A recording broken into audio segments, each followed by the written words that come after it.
Well, I think our pasture system kind of worked.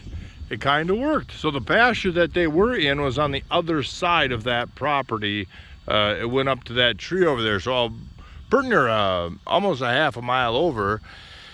And so from the pasture to the pasture to the pasture to this pasture, I just had a gates in between each pasture bay. And the only comedic moments was when we brought them out of the first one. To get them into the second one, I don't have gates to go from pasture to pasture, so there's a little area. So they come out, and we got them into the second pasture, and they turn around like a school of minnows. They just turned around and ran all the way back and back into the first pasture, and they're making a big loop.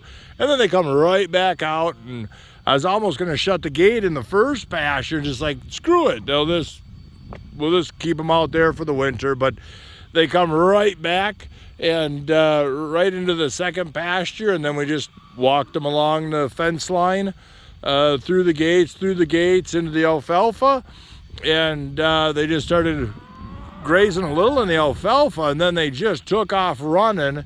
And it's like, well, why are they moving? You know, is it because they see the barn where they were last winter, so they think that they're going there for the winter?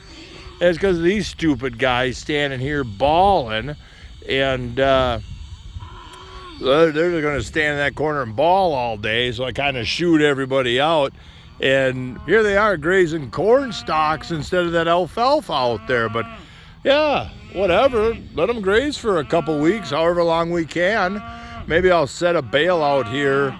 I'll set a bale out here just in case, you know, if they're not getting enough feed from the pasture. But you got 40 acres, 10 acres of corn stalks and 30 acres of alfalfa to eat. So hopefully they eat it up good, and we get several weeks of grazing off of, so we aren't feeding bales, you know, to stretch our bales out a little bit.